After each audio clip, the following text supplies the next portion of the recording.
Welcome back. Trucks beginning to roll off of pit road and onto the paperclip here at Martinsville Speedway. Let's talk about the particulars of this racetrack, at least the numbers in our Camping World track description for this speedway. You guys continue to talk about banking in the corners, not really existent. That can't be right. I've driven here before, Phil. You've driven here. We go in the corners, they're flat. You feel like you're going to fall out the right side of your truck. But yet they say there's 12 degrees of banking there. And it's safe to say there's probably no other racetrack in America like this one. I love that. And that's why this place is such a challenge. And you know what's interesting, too? When you get this place, you get it in a hurry, just like our front row. Very unique and the oldest racetrack that NASCAR runs at. Hermie. Well, Rick, one of the big storylines we've been following all weekend long is the youth movement here in the Truck Series at Martinsville. Count them, 6 drivers are making their series debut at Martinsville in this series this weekend. That, along with a relative newcomer front row, these drivers have shown they know how to get it done on the racetrack. But in my opinion, their fate may lay just as much with how well they're able to get on pit road and get off of pit road without making mistakes and getting blocked in. That may determine how they finish up today at this tough Martinsville Speedway. Ray? And Hermie, I agree with what Phil Parsons was talking about. I think you're going to see a busy pit road and a lot of tires being put on these race trucks today. We've got sets of tires in the pits they'll be using, but a lot later in the race. I think Phil was dead on. You could definitely come in after lap 200 and put these tires on. Now look, in the days in the past, you'd come in on lap 50 or 60, maybe 70, but lately it's been changing. You've been pitting later and later in the race, and today these guys will be gluing up old sets of tires. We'll keep you abreast throughout the course of the day. Bob Dillner?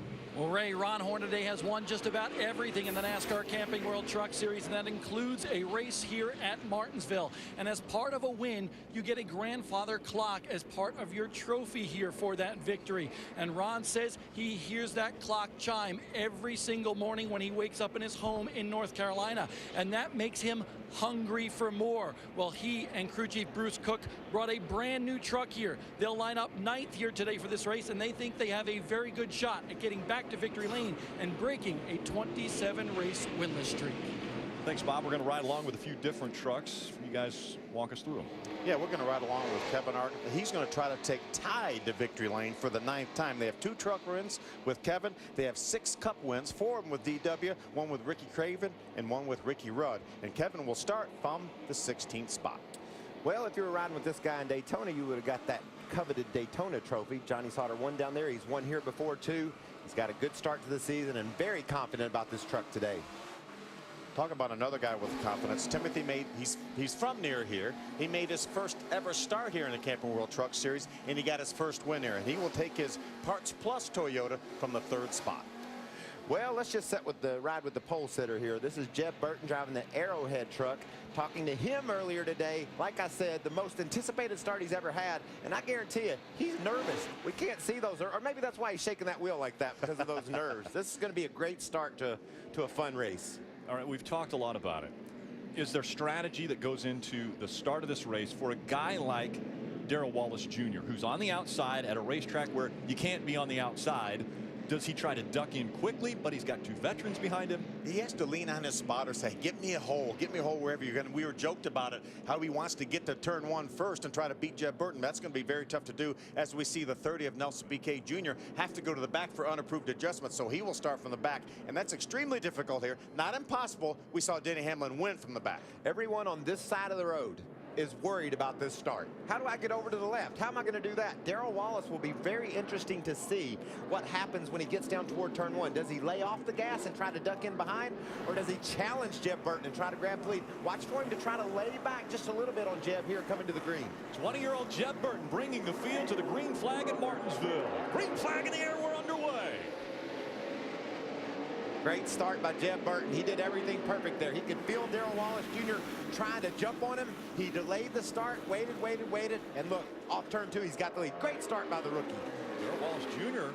running well now, trying to take second away from Timothy Peters as they come out of turn number 4. Jeb Burton leads. Darrell Wallace Jr. moves to second. Timothy Peters could have really put a hurting on Darrell Wallace Jr. that time had he wanted. But Timothy, the veteran that he is, he said, hey, it's way too early in this race to fight for position right now. Yeah, and you know, those front two, the front row, the guys that we talked about, only 7 starts and no wins and all that inexperience, they couldn't have done a better job of starting this race. Jeb did everything he needed to do to get the lead, and Wallace Jr. was able to duck in line. Bubba doing a great job running second. We're riding along with Kevin Harvick. And again, Kevin Harvick started back in the field, didn't have the feel for the truck that he's had in the past here, didn't qualify as well as he was hoping for. Now he's got to work his way through this field if he wants to get another trophy here at Martinsville. He's following a 16-year-old Erik Jones driving one of the KBM trucks right now. That's Erik in the 51 truck. You know, Kevin Harvick it's harder for Harvick to be doing what he's doing right now than it was for him to be out in front of this field for 248 laps a year ago. He is in the middle of a battle. It looks like the way that truck's been handling and running this weekend, he's going to have trucks around him all day long today. Could get really frustrating. Be interesting to see if the changes this team made overnight is going to be able to allow Harvick to race his way toward the front. Early on so far, looks like he's still struggling a bit. You know, Michael, you made a great point, because a lot of times we take the guys in the middle of the pack for granted. A lot of times they're working a lot harder than these trucks right here up front. And that's a good example of it right there. Look at that close quarters racing. James Busher started in the back, working his way toward the front. Harvick not able to go anywhere. So I love thinking about the fact that this guy, just to the left of our screen, Kevin Harvick, he led every lap here. Every lap he wanted to lead anyway. Exactly. Everyone he wanted. But yet now he's in a battle for a top 15 spot. Shows you how tough this truck series is. Sitting 18th right now. He's got James Busher just behind him in 19th. Again, Busher never has led a lap at Martinsville. And Kevin Harvick has been dominant. As you can see, utter domination last year here. And we talked about it yesterday during our practice show. He won by 6 truck lengths, and he dominated that race. At a short track like Martinsville. Bob Dillner. Kevin Harvick has been struggling with this truck all weekend long here at Martinsville, and he continues to do so in this race. The truck just way too tight. That 24 truck needs to turn much better in the center of the corner for Kevin Harvick to try to work his way through the field. And Bob, that's a great point. One of the other points that we always bring up when we're at short tracks are, if you ever see a gap between 2 trucks, like a pretty sizable gap, you know that one truck's probably holding the field up. Well, in this situation right now, there's a huge gap between the 77 of Herman Quiroga and the 3 of Ty Dillon. Looks like Ty Dillon might be holding the group up. That was a gap between Quiroga and the 88 of Matt Crafton. Ty Dillon now has just gotten by the 88. As you can see, Chase Elliott in the 94 jumped to the inside. So I think we're going to see the 3 of Ty Dillon now drive. Oh, a little contact. Or a lot of contact, as it were. Ron Hornaday saw a gap there, and he decided he was going to take advantage of that gap and knock the heck out of Matt Crafton. Crafton got slid up the racetrack. That's when you start to make some notes, Phil.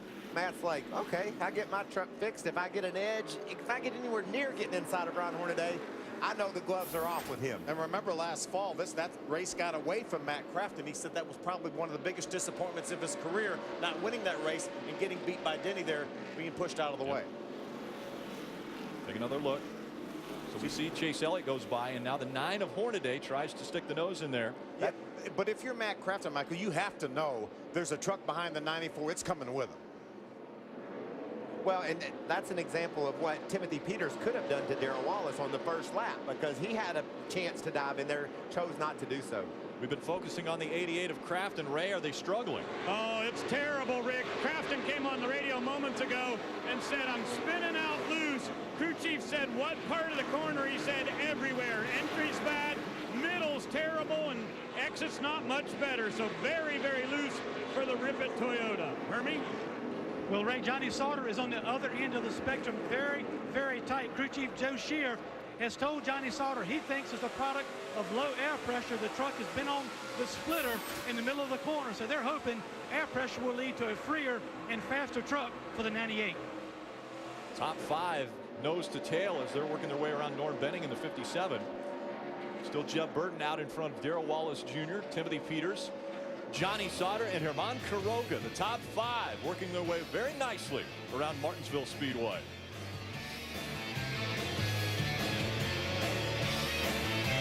front, but now it's Timothy Peters all over his back bumper as they are racing for the lead here at Martinsville. You can see that Ford truck, Phil, starting to spin those back tires exiting the corner. That's where Timothy Peters is so good on a short track. He has the experience in these trucks. He knows what he needs to feel to get that thing straight up off the corner. Jeb's struggling a little bit now. Peters was able to work his way around Darrell Wallace Jr., and now he's got his eyes set straight on Jeb Burton. And that's what a lot of the drivers were talking about, complaining about, Michael. It's the fact that they are spinning those rear tires up off the corner. We saw while we're way at break, Timothy Peters getting that second spot from Darrell Wallace Jr. Now he's going after Jeb Burton. And that's what experience will let you do. You'll understand how your truck needs to feel. And Jeb's done an amazing job. But at about lap 25, 30, racing where we are right now, the truck isn't going to handle like it has all weekend long because you had fresher tires on it than this during a long run during practice. And so he's feeling things he hasn't felt before. And a seasoned veteran behind him. Guy who's been to victory lane before here, right? And Timothy Peters was great on the short tracks a year ago, guys. Remember, he had 2 wins, led 350 laps, and an average finish of 6.6. Those are good numbers. But what he said he really felt like he screwed up this weekend was qualifying. He felt like their truck was good enough to win the pole. He said he got into the center of the corner and burped the throttle just the tiniest little bit. Said if he'd have waited just a half a second longer, they could have been the fastest truck. But right now, he said his truck is perfect on entry. He told Butch Hilton on the first round of pit stops, don't make any changes at all. The problem with that is we wouldn't have had the youngest front row in the history of the series if he would have screwed up that storyline. Yeah. And you know, another interesting thing, we saw Jeb spin a tire there a lap or 2 ago. He's pretty straight up there, leaning over to the right a little bit. But once you start spinning them, Phil, if you're not careful, it'll just get worse and worse. Spinning tire obviously is going to build more heat than one that's gripping. And so once your problems start, you can really compound them and multiply them by the way you use your foot. Now, Jeb Burton has pulled out to about a 2-truck length lead over Timothy Peters. But is Timothy Peters maybe watching his stuff a little closer because he sees what Jeb is doing to the truck in front of him? Well, we don't know that, but experience tells us that Timothy knows exactly what it's going to take. He's led over 225 laps here. That's more than he's led anywhere else. So he knows how to get the job done. And he's won here. He knows what he has to have at the end of the race. Again, the only wrinkle is the fact this is a new tire, and we're seeing more wear and more give up with these tires. So that's a little bit of an unknown for all the guys. Grip is a rookie's friend. When you got a lot of grip and you're a young, exuberant racer like Jeb Burton, you're right on time. You love it. When things start slipping around a little bit, that's when it gets challenging. It's about to get challenging here as we see Matt Crafton working to the inside of that 94 of Chase Elliott. Brendan Newberry doing a really nice job driving down underneath Chase Elliott as well, following Crafton along. So Brendan's having a good run. Looks like maybe Matt Crafton's truck is coming around a little bit here. We were so far off at the start of the race. 32 laps on lap 32 here since the drop of the green flag. You see Matt Crafton just sort of angle up a little bit on Chase Elliott and say, you're not being that easy to pass. I might have to influence this a little bit. And he drove up in the center of the corner, got a better angle off the turn, and was able to make the pass. How about Kevin Harvick taking advantage of Brendan Newberry and Chase Elliott battling for space on the racetrack? Now, are you surprised at all that it's taken this long for Harvick to get into the top 15? No. He's got patience. He has patience. He understands what it is. Just as you say, he has patience. Well, most of the time. but just remember Denny Hamlin here last fall when he had to start in the back. He just picked his way through the field, a truck at a time. Denny He won't block me long. Uh-oh. I understand that. Roger that. He says Chase Elliott won't block me long. And I guess, was that bump he was talking about? Yeah, I believe that might have been it. How do you not block at Martinsville, though? Everywhere you want to be is where someone else wants to be. So that would become a bit of a block. Yes. And right now, Chase Elliott trying to stay in front of that 24 of Kevin Harvick. Again, different equipment for Kevin Harvick here at Martinsville, and a different story. Jeb Burton, the 20-year-old, since the drop of the green flag, has been able to hold off his closest competitors. And Timothy Peters, Darrell Wallace Jr., Johnny Sauter, and German Quiroga, top 5.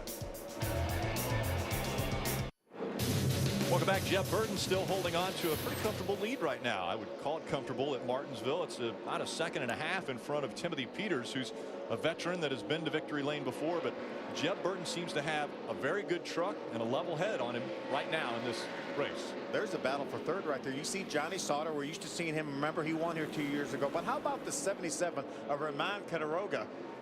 This is a guy that won 3 NASCAR Mexico Toyota Series championships in a row. You don't think of him as coming here to Martinsville and contending here, and here he is racing well up into the top 5. Yeah, great job by Armand. But Phil, this is an interesting time of the race. These trucks have not run 45 laps in a row since they got here.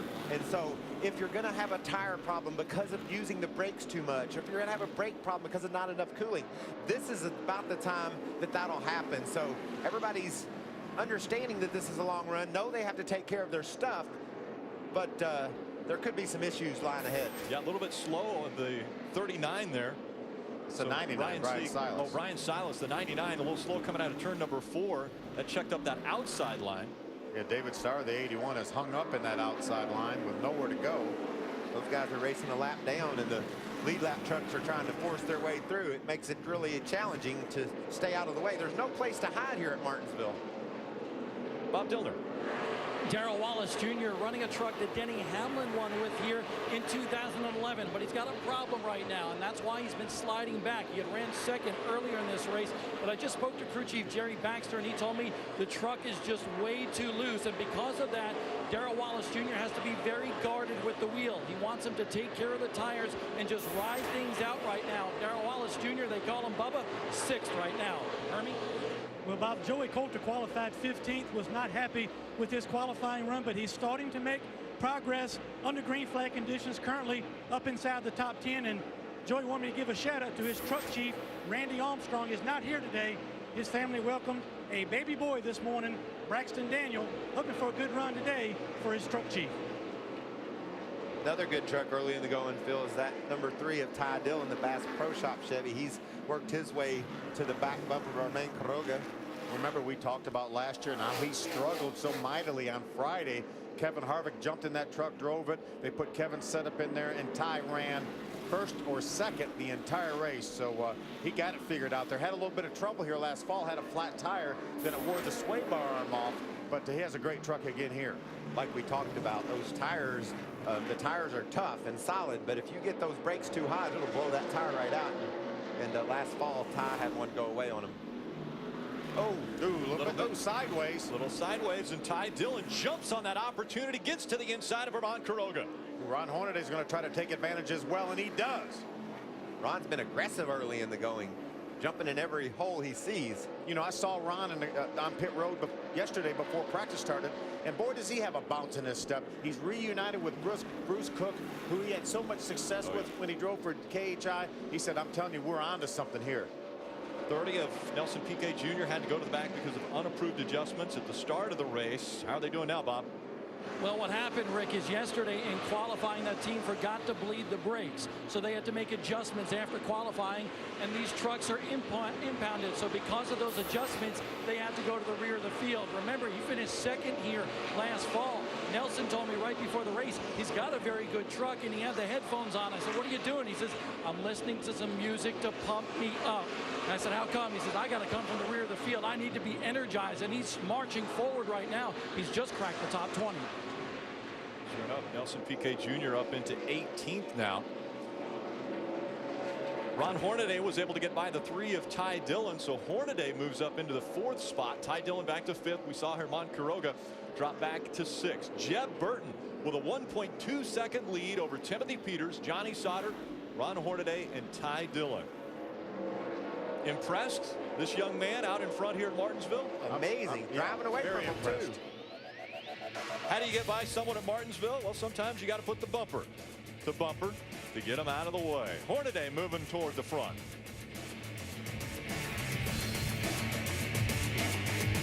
Adjustment, 4 tires for Sauter. Ray?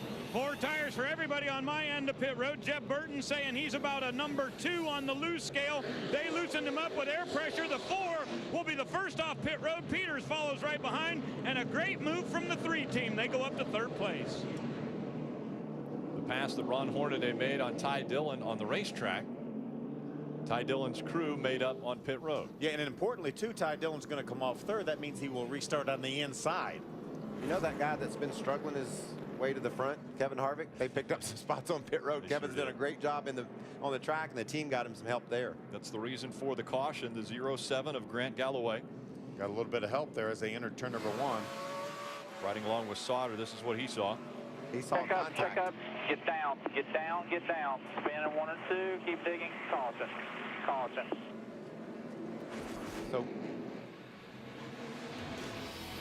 So back out front, Jeb Burton with a good stop and a very impressive start to this one.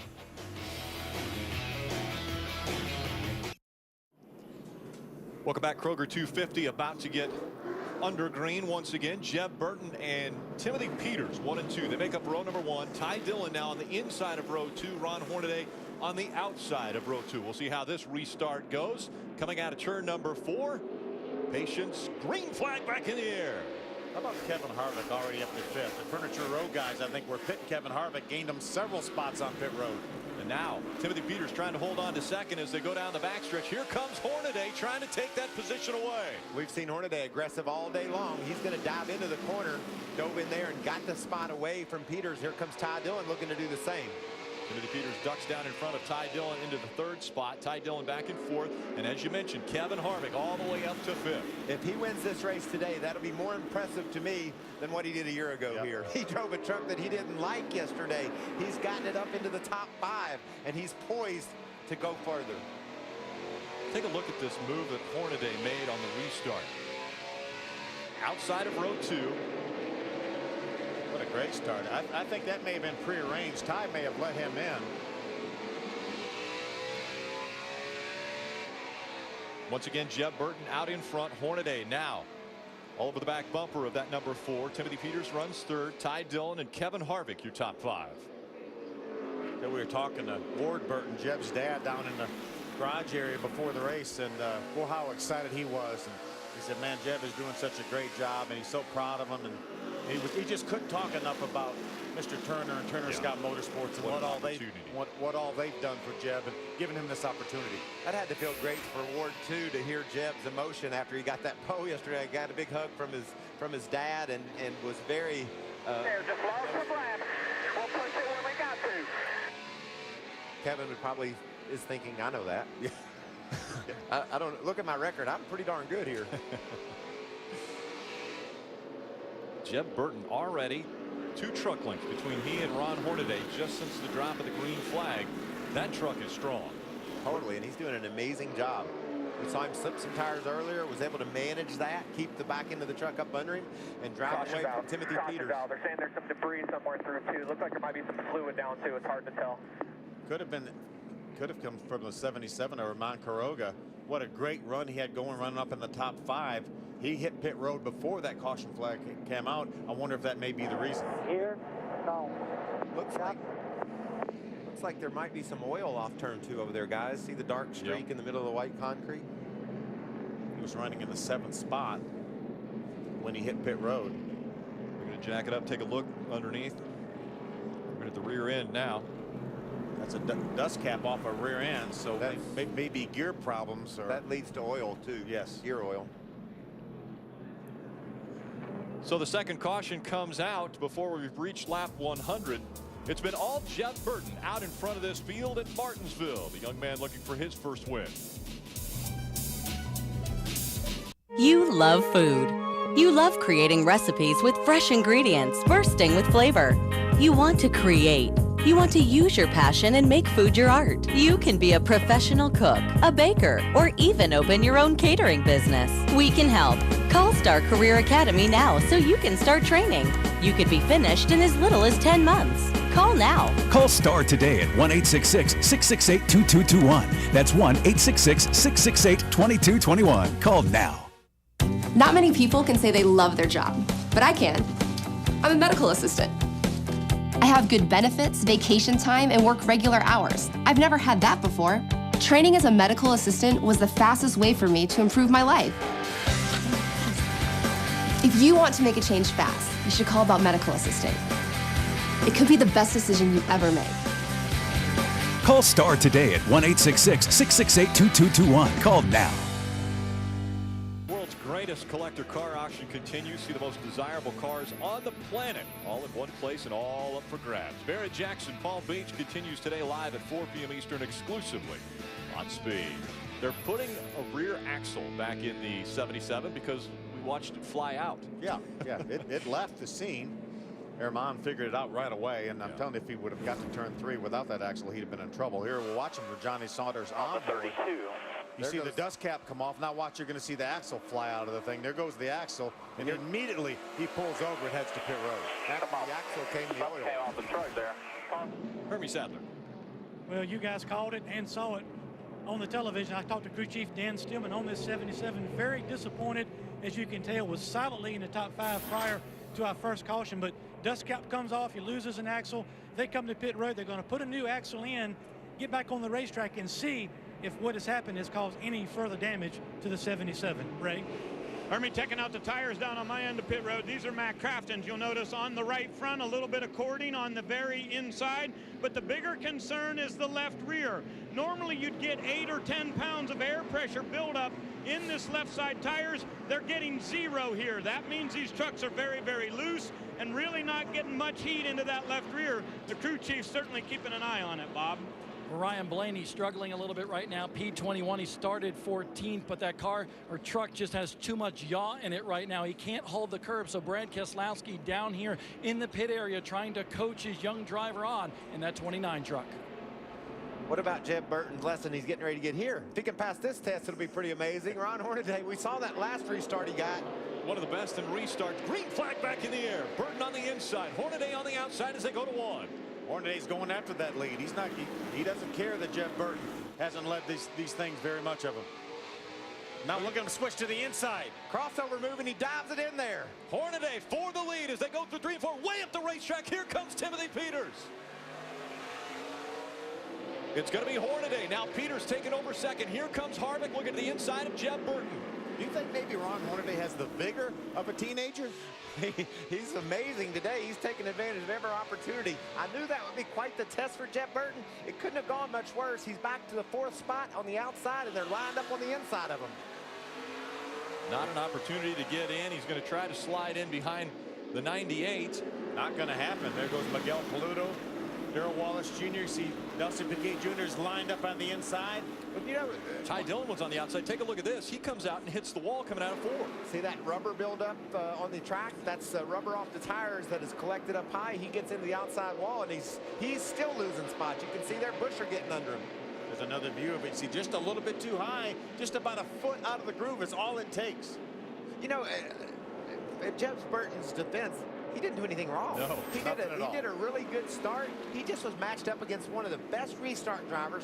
Plus, for a lap or 2, no one will drive it any harder than Ron Hornaday, with the exception maybe Kyle Busch. Kyle does that same stuff. But not only do they get through the gears like you need them to, but then those first couple of corners when you really need to make something happen, he's always able to do so. Look at the damage to the left rear corner of the 30 truck of Nelson Piquet Jr. Considerable damage to that left rear corner. I wonder if they could even put fuel in that thing.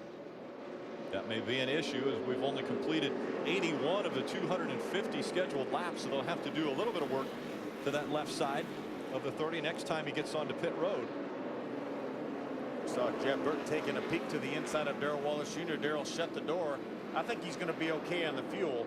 I believe I'd just ignore that. That's absolutely that's Martinsville damage, and get a little gas hitter here in a bit. We'll be fine. And look at what Jeb. This will be a great test for this young rookie too. He had it. Everything was going his way. There was a stumble. People got around him, and now he knows he's got a fast truck.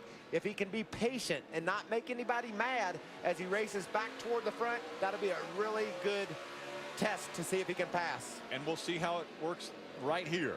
He's got Darrell Wallace Jr. on his outside. He's trying to nose it in just to the inside of that 54. He's there now. May have learned that move from Ron Hornaday, and that's the way Hornaday took the spot away from him. James Busher, the 31 truck, well up into the top 10 now. He's going to take advantage of Jeb Burton open up the inside. Here comes Piquet Jr. as well. Also, Piquet Jr. has the 3 of Ty Dillon behind him. They're all lining up now as Darrell Wallace Jr. hung out on the outside. Busher started back in the 20th position, but Piquet had to start all the way in the back. Both those guys have done a nice job of working their way toward the front. Ty Dillon's truck must have been damaged as he hit that outside wall. Yellow's out. Yellow. 07 once again of Grant Galloway turned around in turns 1 and 2. Bringing out the 3rd caution now. Going to be an advantage for Harvick right now. Harvick's made his way up to the 3rd spot. He will restart on the inside. A huge change at Martinsville. It was youth up front. Now it's the veterans. Hornaday, Peters, Harvick, Sauter, and Paludo, your top 5 at Martinsville.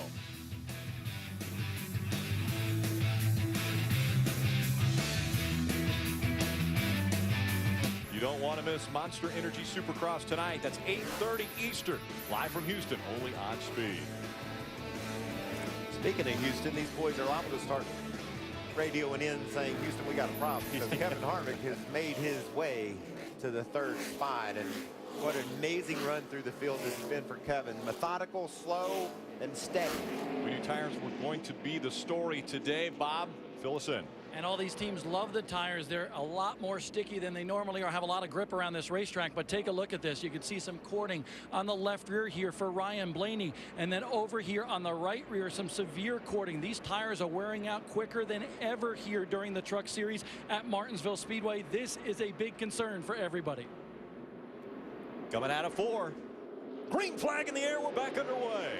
And remember, that tire wear was from 57 laps.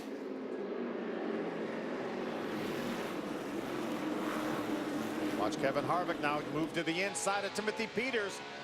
Trying to take that 2nd spot away. Going into 3. He's got the position. Now he's going to set his sights on Hornaday. Timothy Peters trying to stay in front of the 32 of Miguel Paludo. About a little local knowledge for Miguel Paludo. Jeff Hensley from nearby Ridgeway on the box for Miguel. So it's Hornaday, Harvick, Timothy Peters, 1, 2, 3. Now the battle for 4.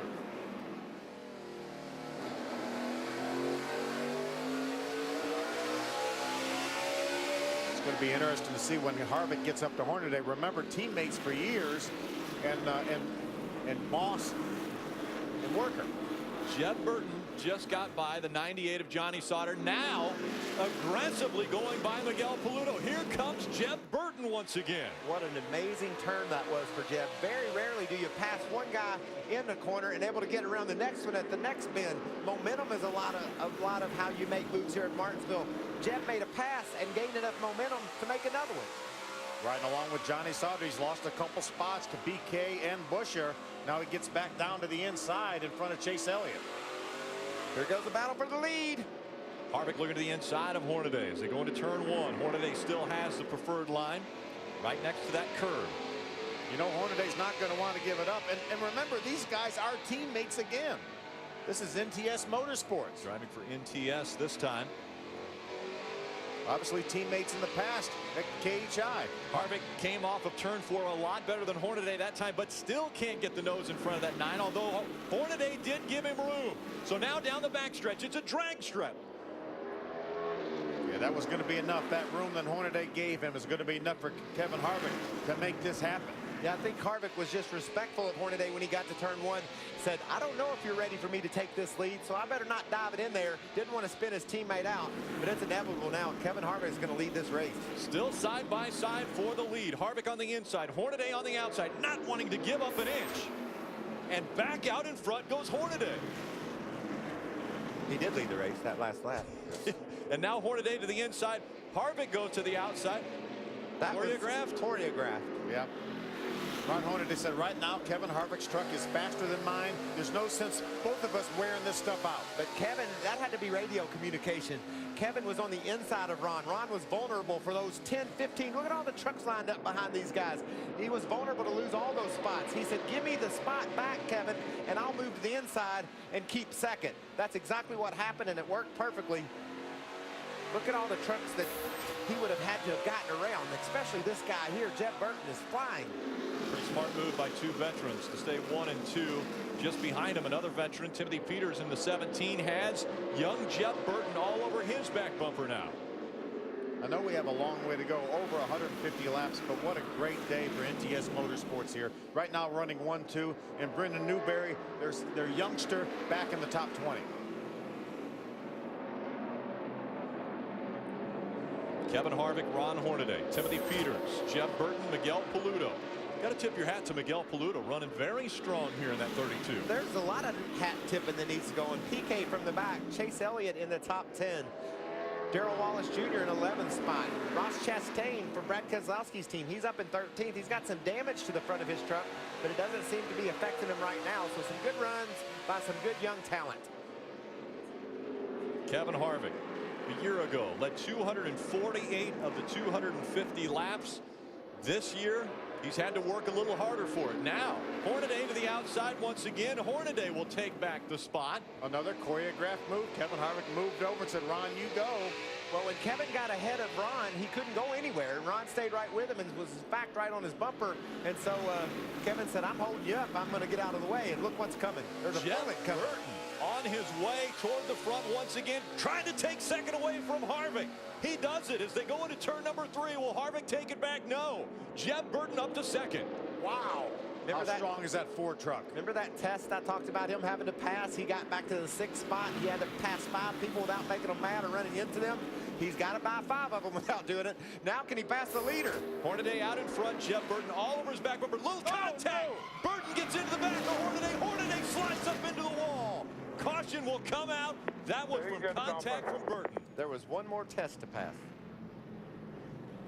Look at all the damage to that No Fear Chevrolet. Probably not going to get a passing grade for that move. Well, it's Martinsville. You're going to have contact, but yeah. Under no circumstances, I think obviously that was not intentional, but nonetheless a huge mistake there. Saw Kevin Harvick pull up beside Jeb and said, hey, Jeb, come on, man. You can't do that. He patiently worked his way through every truck, and when he got to Hornaday, he had a much faster truck, and that's all part of learning as a rookie. You got a much faster truck. Just take your time and get the job done. And plenty of racing obviously left, but in that case, he just jumped on Hornaday. But let's go back to the restart. Maybe he felt like that inside dive that Ron put on him wasn't exactly fair game either, and he felt like that Ron maybe should have given him the entry to the corner like Jeb gave to Hornaday. I don't know what all their thinking is, but I just know there's a lot of racing left, and there's no sense in making somebody like Ron Hornaday a champion in this series, making them mad. Yeah, Mikey, I think it's more of a mistake, I think, maybe than a calculated retaliation. A lot of damage to that truck, though. No, I wasn't insinuating he retaliated. I'm just saying I gave you a hole, give me one. Yeah. And when he didn't give it to him, he hit him. Yeah. Nothing Ron could do at that point once the contact was made. The moves that Ron made on that restart were great short track racing moves. He got the lead. He was able to get out front because of good solid racing. There was nothing pretty about this.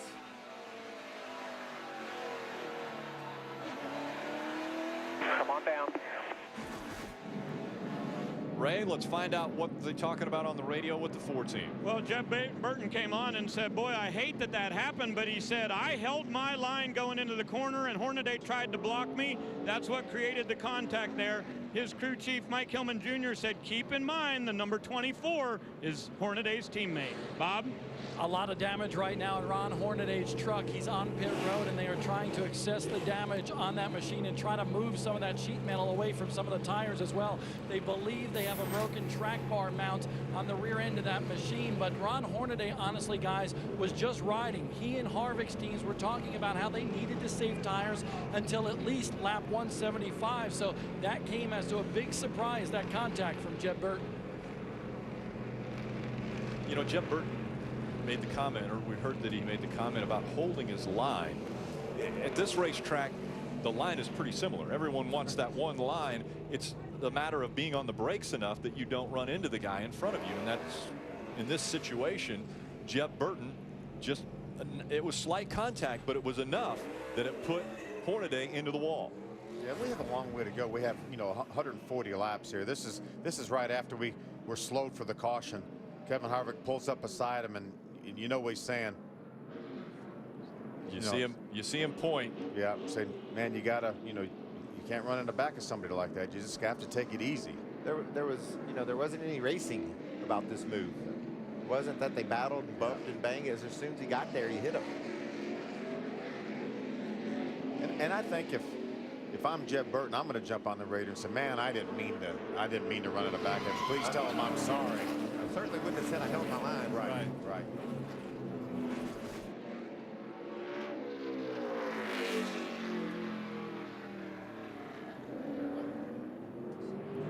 So Hornaday has been to pit road. The crew has worked a bit on the rear end of that 9, but obviously see a lot of damage to the back of the 9 truck. Yeah, we're getting a report now that Jeb did. We heard a lot of some of his conversation, but he did say, hey, I sure didn't mean to wreck him. Coming out of turn number 4, field all in line, green flag back in the air.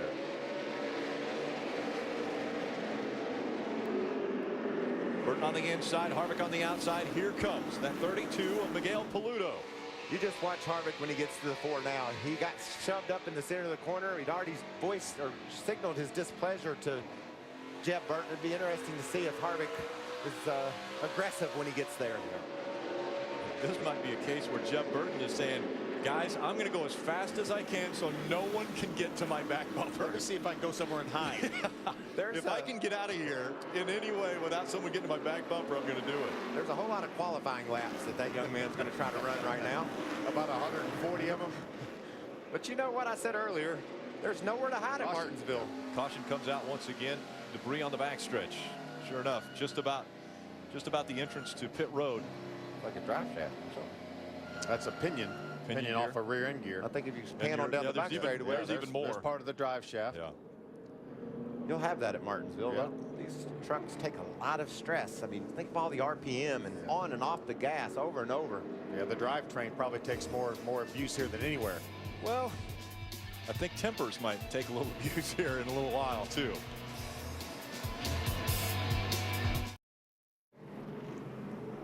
Tomorrow, after the checkered flag falls in Martinsville, turn to speed for the ultimate post-race coverage. Join the celebration with the winner in NASCAR Victory Lane. Tomorrow live from Martinsville, immediately following the race, right here on Speed. There's been a lot of action. We thought there would be. We're closing in. We ran 58 laps without a caution, and just to show that we can do about anything we want, we had 5 in the next 58 laps. And closing in on the halfway point of this race. Again, 250 laps scheduled. We've gone 118 as we take an AT&T race break. The youngest front row in the history of the Camping World Truck Series led us off. A little bit of action, a little bit of beating and banging. But that's short track racing. That is, and that's Martinsville. You get rubbed a little bit, you got to take it. Somebody dives in on the inside of you, you're going to expect that. There's Galloway with his with a little help for the first caution flag. And as you mentioned, first 58 laps we had 1 caution, and then since then 5 cautions. Kroger losing a gear and an axle. Galloway again with some more help around the second time. That's the 84 right there of Robert Bruce. Robert was on the brakes, but not quite hard enough. And lead change, and that time it was the 4 of Jeb Burton getting into the back of the 9 of Ron Hornaday. Hornaday not happy. Hornaday's teammate Kevin Harvick not happy. Miguel Paludo running in the top 5 in the 3rd spot right now. Hermie. You're right, Rick, and with all the action going on at the front of the pack, Miguel Paludo has quietly worked his way from 12th in qualifying up to 3rd. I talked to his crew chief, Jeff Hensley, very happy with the truck. The good news is they had good balance. The only thing they were fighting was forward bite. So on the pit stop, they took 1/2 pound of air out of both rear tires and dropped the track bar on the right side to give him forward bite. And right now, Paludo's in position for potentially his best short track finish ever. Thanks, Hermie. They continue to clean up the racetrack. There was some fluid put down on the backstretch, and so they have been working on that. Right now, Miguel Paludo running 3rd, one of the Turner Scott Motorsports teams. They have 4 trucks here, and guess where they're running? In the top 5. That's 4 in the top 5. Yeah. Strong. That is very impressive, and I love the way Paludo's cut his way through the field. Busher as well. Heck, PK, all of them had to pass a lot of trucks today. It's been fun to watch. It's an all Chevy top 5 right now. You throw in Kevin Harvick running 2nd here at Martinsville.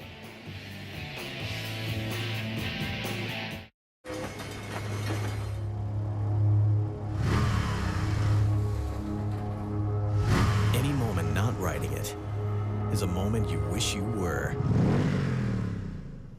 Can-Am Spyder. With exclusive Y-frame design and patented vehicle stability system, you've never felt so connected to the road. Discover riding reinvented at canam.brp.com.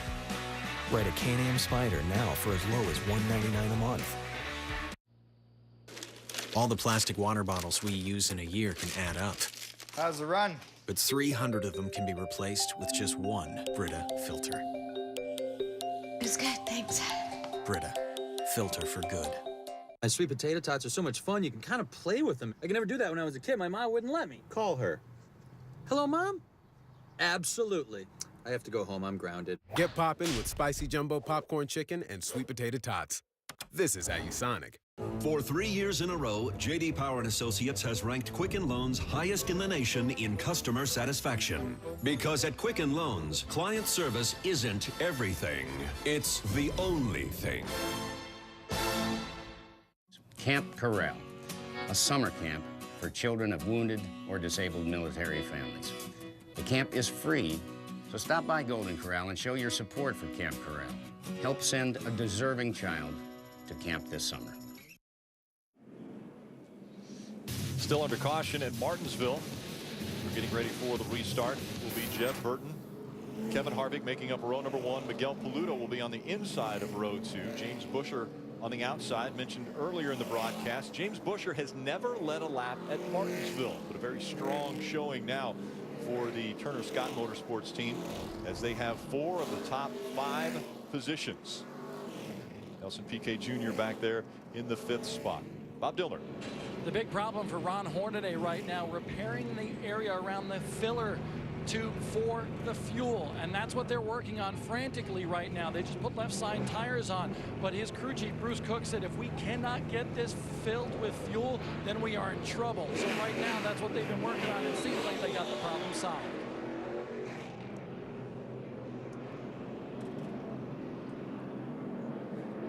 Hornaday making his way off of pit road. And Ron's being shown 1 lap down right now. Well, action's fixing to get back. Pick up here, boys. We'll see how this restart goes. 2 by 2, the trucks getting ready for the restart. Monday on the Hub, get an insider recap of the paperclip drama. We're making it right now. Plus, the hauler to victory lane. Journey behind the scenes of Martinsville Victor with Winners Weekend. That's NASCAR Race Up Monday, 6 Eastern, right here on Speed. Who will make it to victory lane? The Camping World Truck Series. Will it be a first-time winner, or can Kevin Harvick impress and go to victory lane for a 4th time in the Camping World Truck Series? Green flag about to come out as they come out of turn 4. Jeb Burton on the inside, Harvick on the inside. Outside, here they go into turn number 1. Harvick drives it hard down in turn number 1, stays even with him. Burton, as they go down the backstretch, has the advantage. Now Harvick looks to the inside as they go to 3. He may make Jeb's life miserable here for a few moments.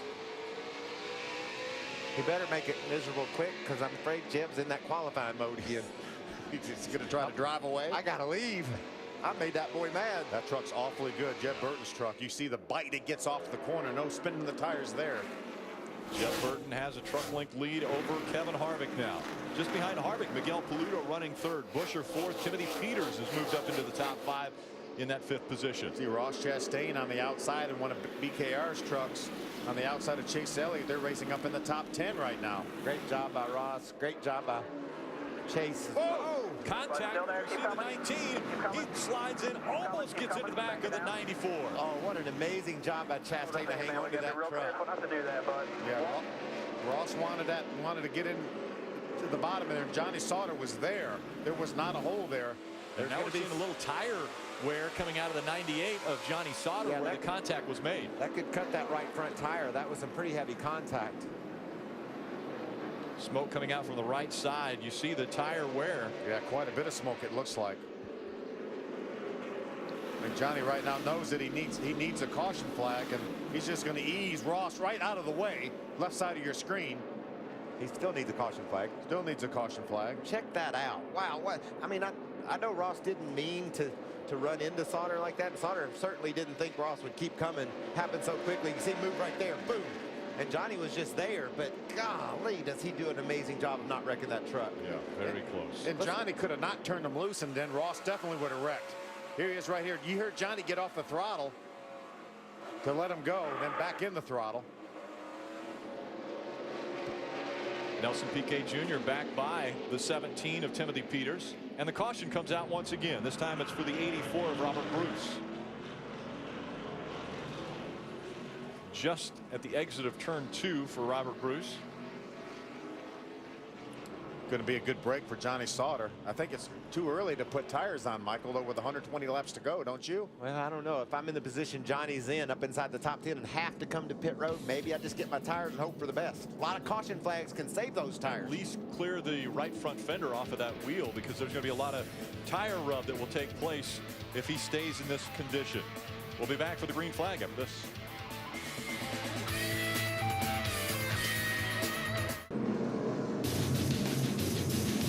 Welcome back. Again, the most recent caution coming out for Robert Bruce. Turning in turn 2. We're getting ready for the Kroger 250 to restart past the halfway point. Only 117 laps of racing remain. And that last set of tires, that will be the big question. When do you come in for the last set? I think we're about 50 laps too soon for that last set of tires in a perfect world.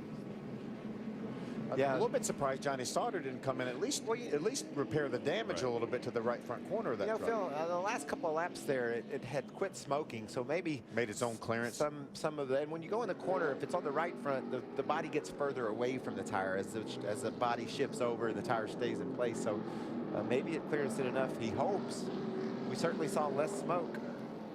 And probably just didn't feel like he could give up the track position now, knowing that he wanted to save those tires for a little bit later.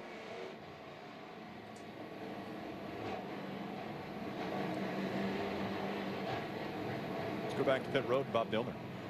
Well, how about the drive for Nelson Piquet Jr. already during this race? He had to go to the rear of the field and come to the front because of an unapproved change after qualifying. Well, Chris Carrier, the crew chief on this team, and Nelson Piquet Jr., they are marching their way to the front. Top 5 right now. They are trying to make it to lap 175, and then they're going to turn Piquet loose. Ooh, turn him loose. Yeah. Bob. About the 31 of James Buescher, our champion, qualified 20th, but he's worked his way up to 4th. That's the good news. The concerning news for Buescher, he does not like starting on the outside. Says there's hardly any room for error on the outside of these restarts, but so far it's been a nice march to the front for the 31 team. Ray? Timothy Peters' Parts Plus truck started in the 3rd position. He's been very, very loose in the middle on the early part of the run, but he told his crew chief Butch Hilton it starts to come to us later on, so let's not take too big of a swing at it. They went down half a round on the track bar on the first pit stop back at lap 60. Thank you, Ray. Well, I know this is one of you guys' favorite shows. On Monday, the season finale of Are You Faster Than a Redneck? British driver thinks he can outrace a good old American muscle car. Gear up for the season finale of Are You Faster Than a Redneck? It's Monday night, 9 Eastern. Only on Speed. They have some great old American muscle cars on that show. Mustangs, Camaros. John Reed does a great job of officiating those matches as well. Very funny. Let's find out how this restart goes for young Jeff Burton on the inside. Harvick on the outside. Green flag back in the air. And this is the most vulnerable time right on this restart here. Look at Harvick, stays dead even through 1 and 2. Keeps his nose up there. Harvick a half a truck length back as Jeff Burton goes into turn 3. Harvick trying to cross over as they come out of turn 4. Burton's going to hang on to the top spot. Wow. Phil, you're right. The way that Ford truck shoots up off these corners with so much grip, that's impressive. Timothy Peters and Johnny Sauter fighting for position as they go down the backstretch trying to race for that 5th spot.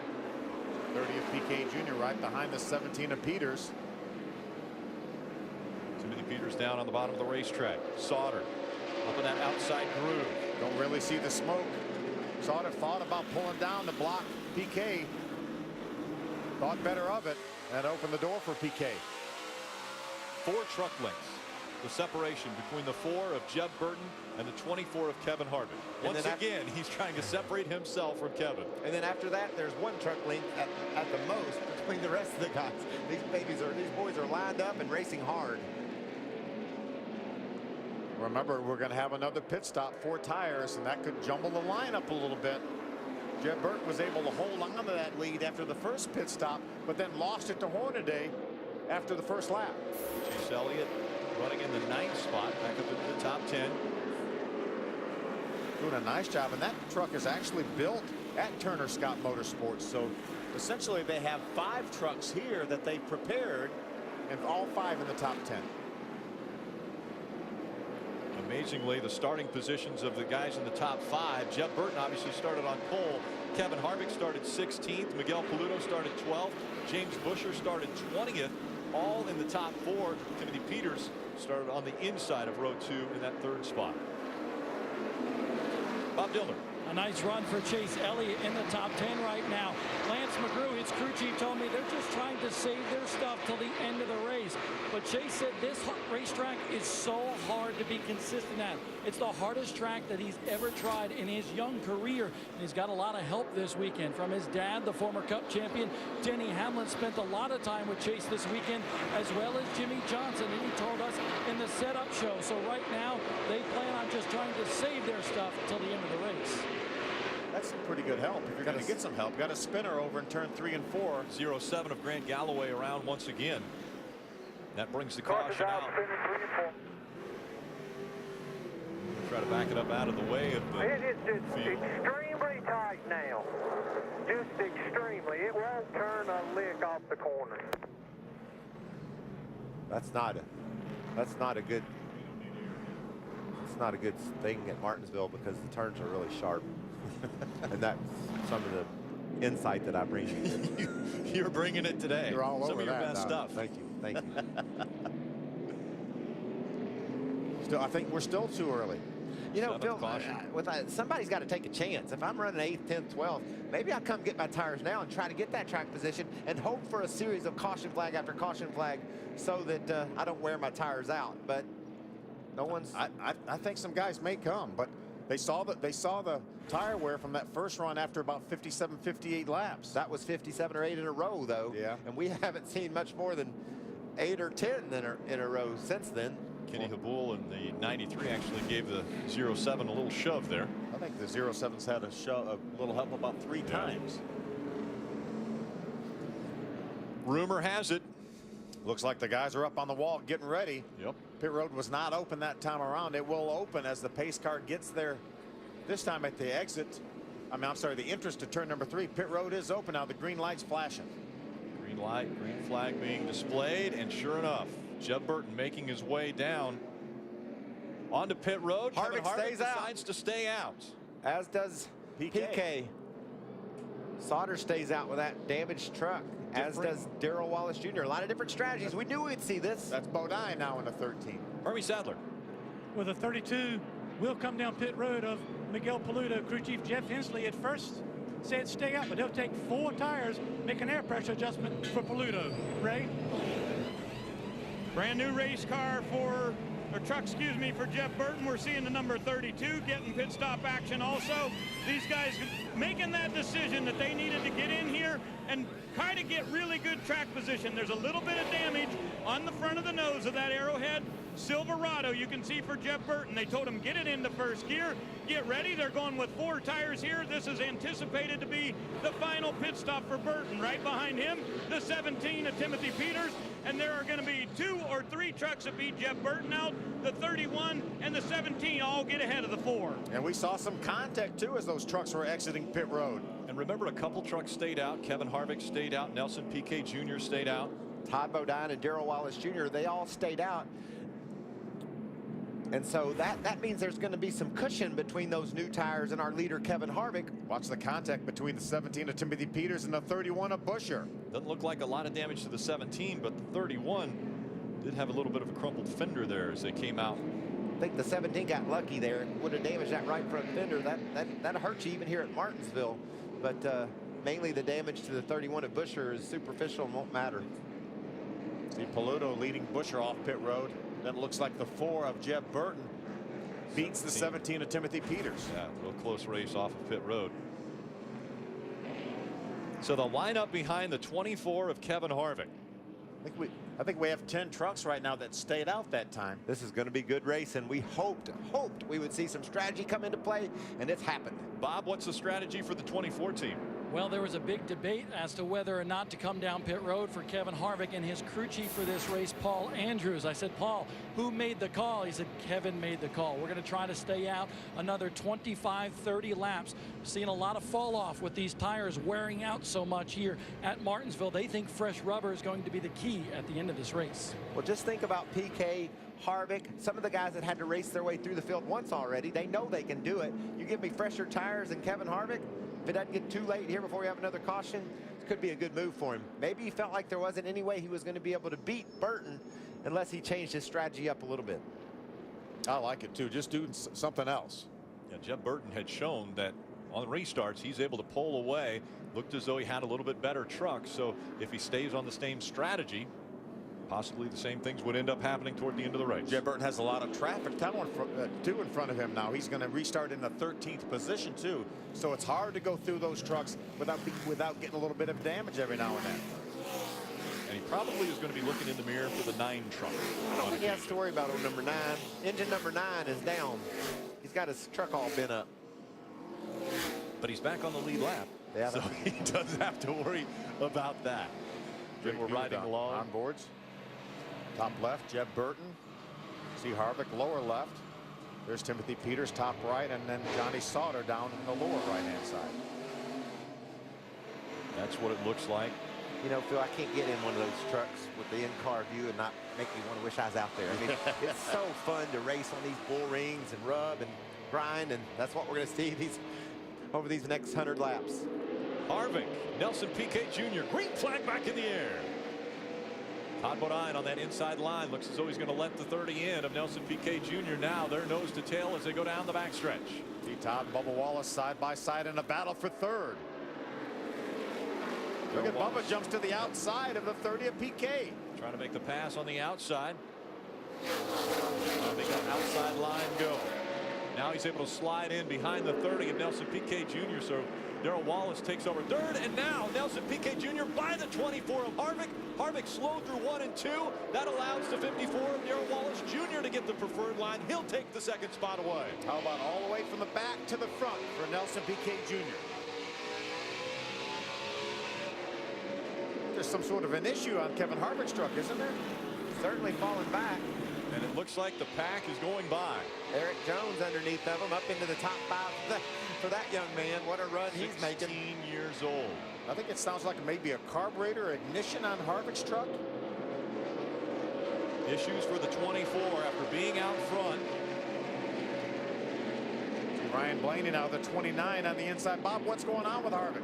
Honestly, no problem. They're just trying to save their stuff right now. I just looked up and signaled to Paul Andrews. He said no problem whatsoever, just a little bit tight for that 24, trying to save their stuff and make it to the end. I think that's I don't think there's anything maybe wrong with the engine, but he certainly has slowed down tremendously and couldn't get back to the bottom of the track. I mean, all he's doing right now is losing track position. He knows he's going to stop later. Everyone else that's passing him has already made, some of them have already made their pit stops.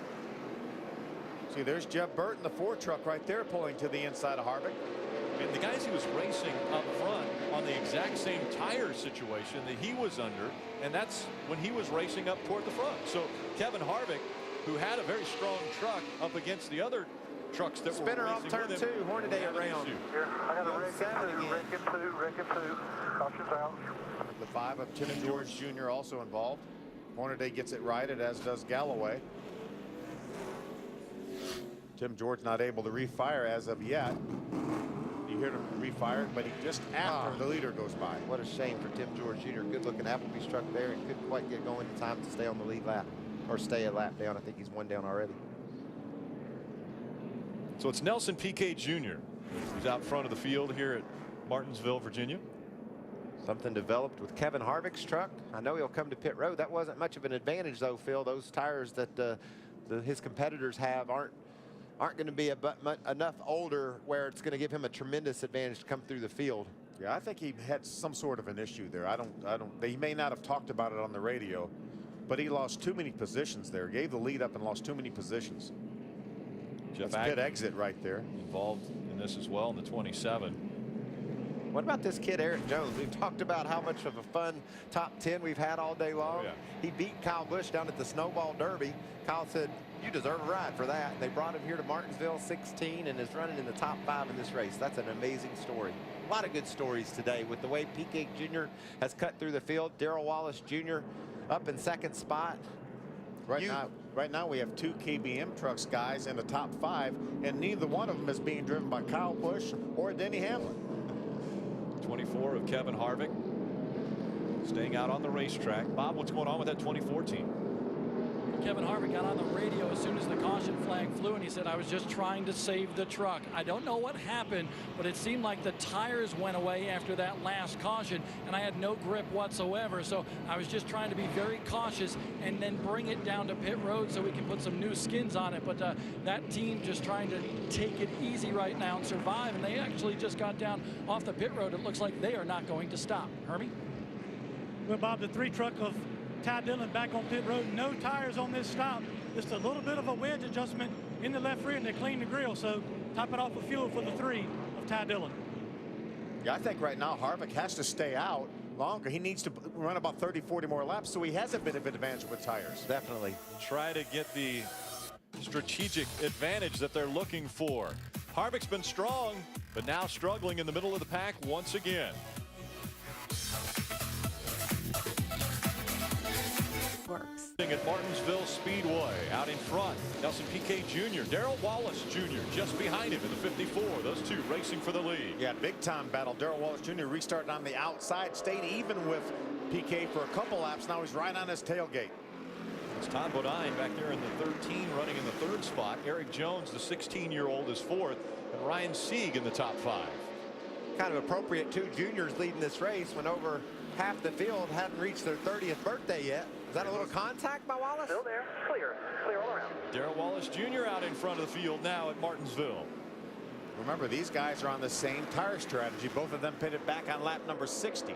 Actually, Darrell Wallace Jr. pitted on lap number 106. PK Jr. running 2nd now. Todd Bodine 3rd, Erik Jones 4th, Ryan Sieg is 5th. Then it's Ryan Blaney, Miguel Paludo, Timothy Peters, James Buescher, and Jeb Burton, your top 10. Little contact there, the replay for how Darrell Wallace Jr. got the position. Little bump and run. Yeah. You see that a lot in the short. And around goes the 6. Devin Jones spinning around. He keeps it going. No caution, guys. Looks as though we will stay green.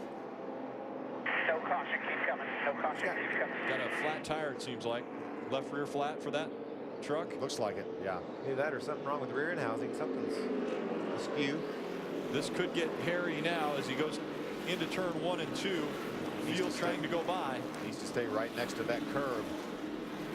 Looks like that left rear tire is flat. He is going to make it to pit road. That's generally the result. Laps down, 2. Some contact, somebody rubbing on that left side and got into his tire. Maybe tore the valve stem out of it or something. And so we stay green. Darrell Wallace Jr. just in front of Nelson Piquet Jr. Another look at the 6. There's the contact right there. Moncaroga hit the curb and bounced up into the 6. Cut his tire down right away. You see it's already down on the wheel. Differing tire strategies. Most recently on caution lap 146, Timothy Peters. He is the one who is quickest or farthest toward the front. He's running 7th right now with the freshest tires. See the 24 of Harvick continuing to lose spots. Kevin Harvick now all the way back outside the top 15, cross the line in 17th, and will lose another spot back to 18th. I think the best thing Harvick could hope for is this thing runs to about lap 200 and we get a caution. If it goes much past that, he could go in danger of going a lap down. Just about the entire field now lapping by him. He's a half a lap down right now, Phil, and we've only run 10 laps since the caution. Continues to drop down. He's 20th right now on the running order. Jeb Burton up to the 9th position, also on that same strategy that Timothy Peters, who's moved up to 6th already. Pretty big lead right now for Darrell Wallace Jr. See him about 8 or 10 truck lengths over PK Jr. There's the Seal Master Toyota for Todd Bodine. Running in that 3rd spot, right? And look, guys, let's just talk about this strategy a little bit. The ones that pitted on 147, like Burton and Peters, they have made their bed. They believe they're going to gain track position. Todd Bodine last time in was at lap 60. He and his teammate Matt Crafton still sitting on a brand new fresh set of tires. And his crew chief Jared Prince told me he believes they can put those tires on all the way to lap 200 and still make a big difference and be able to get back through the field. So just what we were hoping for. Very different strategies here today. We'll see how it plays out. Now let's go to the other end of pit road and check in with Bob Dillner. Just 16 years old is the driver of the 51 truck, Erik Jones. He's a junior in high school and running very well here today. He just loses that spot to Ryan Blaney, but his goal is to survive to the end of this race. And Kyle Busch is a big fan of his. In fact, he warmed up Kyle Busch's late model for the All-American 400 last year. And then Erik Jones beat Kyle Busch in the coveted Snowball Derby back in December in Pensacola, Florida. And it was after that race, Erik Jones told me he got a call from Kyle Busch. Certainly is doing a great job here, Bob. So he just now lost the fifth spot to Timothy Peters, now losing 6 to Jeb Burton. Remember, those guys have a little bit fresher tires than he does. Fresh tires for Timothy Peters has moved him all the way up into the top 5. That strategy looks to be paying off for the 17 team. Darrell Wallace Jr. out in front. The one who didn't take advantage of this strategy, the 24 of Kevin Harvick. Harvick now dropping back, trying to maintain a top 20 position. Why me? I won Daytona last year. I won nationwide. I'm loyal. I like animals. I'm better looking. The all-new 2013 NASCAR Fantasy Live. Am I on your team? Welcome back. Bubba Wallace continuing to lead at Martinsville. As a matter of fact, has quite a lead over second place Nelson Piquet Jr. 3.5 seconds the difference between the top two. But the guys who came in on lap 146, got fresh tires, are now knocking on the door. Timothy Peters is running third. Jeb Burton is fourth. Ryan Blaney fifth. It's a battle for 11th. Matt Crafton, the 88, moves to the inside of the 94 of Chase Elliott. See Ty Dillon pitted on this most recent caution. Now he's trying to work his way back up towards the top 10.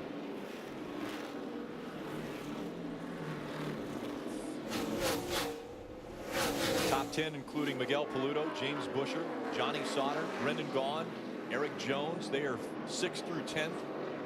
Matt Crafton just outside of that top 10. You see him leading this group in 11th. See the 7 of John West Townley. He's in. That is a battle for position, as well as the 94 of Chase Elliott. This is for 5th. What a great rebound day it's been for Ryan Blaney. We had him a lap down early in the race. He got the free pass back on the lead lap, and now he's battling for a top 5 spot. So this is just a great example. When you have 6 or 7 cautions within 50 laps, you put a lot of people back on the lead lap, gives them a chance to make an adjustment or two and rally. And no one's done a better job of rallying today than Ryan Blaney. I think we're getting in the window now. We're just about to complete 190 laps. We're getting in the window now where if the caution flag were to come out, I think we're going to see those guys that need their last set of tires to come to pit road and say, okay, now we're going to have to make some moves. And the biggest name in that group has to be the 24 and Kevin Harvick. He has dropped back. He's now at the 18th spot. Remember, we saw Todd Bodine running third not that long ago. He's fallen all the way back to the 17th position. Again, he hasn't had tires since lap 60 as well. Yeah, but Nelson Piquet got tires on lap 60, and he's been able to hang up there in second. So definitely you got to give Piquet the advantage over those guys because he's going to have that track position. But when they stay out and the guys that need tires pit, they're going to fall way back in the serial. Bob Dillner. Just had a very interesting conversation with the crew chief for Darrell Wallace Jr. Jerry Baxter told me they have pitted twice. They put on a practice set of tires at lap 60. They put on a brand new set at lap 105. So right here in the pits, they still have a set of sticker tires. I said, what are you going to do? He says, well, I really want to come down and take on that set, but I don't know if I'm going to. It depends on how the cautions play out. I think a caution around lap 200. The caution flies in the next 10, 15, 20 laps. You'll see those trucks come to pit road. He's still running some great lap times. 21:18 was his last lap time, his last lap. 2025 was the fastest lap he's run in this race. Great job by Jeb Burton squeezing his way past Timothy Peters as they went down into turn one, used the lap traffic and got that spot away from Peters. So now the guy with the freshest tires closest to the front is Jeb Burton. And we know what a truck he's had all day long. Only one hiccup in that whole day for Jeb, and he's fought his way through that and now back to the front. Timothy Peters running in that 4th spot. Right.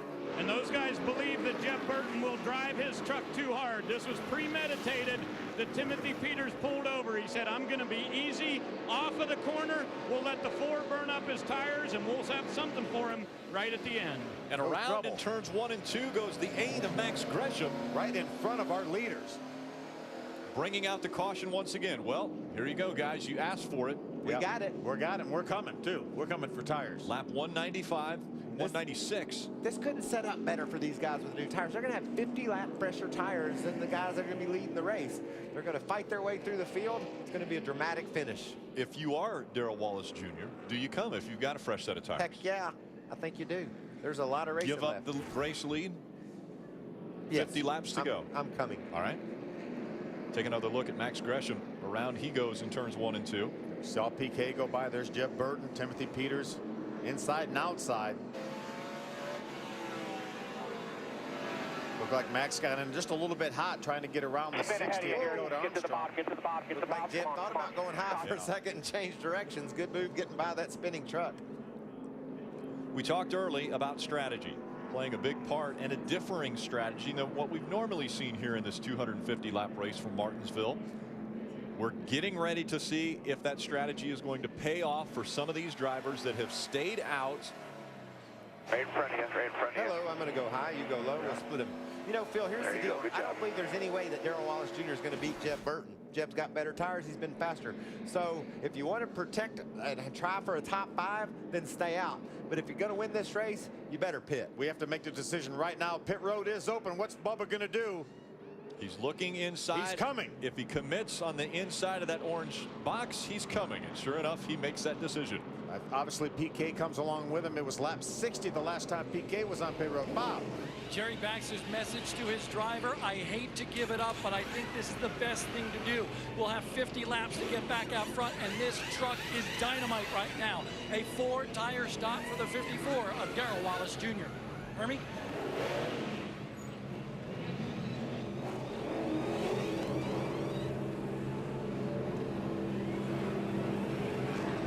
So a close call for Darrell Wallace Jr. coming out of his pit box as well. A little bit of a tight turn for him. A lot of tight turns here at Martinsville. Some of the tightest right there on pit road. Problem from Nelson Piquet. Looks like maybe he broke something trying to get off pit road. And they're pushing that truck. Push it back and get it going. Maybe it just won't start. Just won't fire. Gotta hurry, gotta hurry, gotta hurry. Not gonna make it here.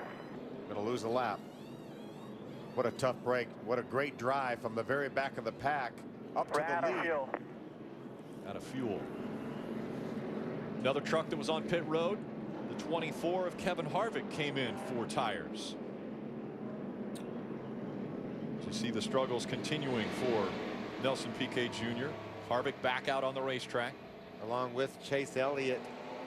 He hit pit road too.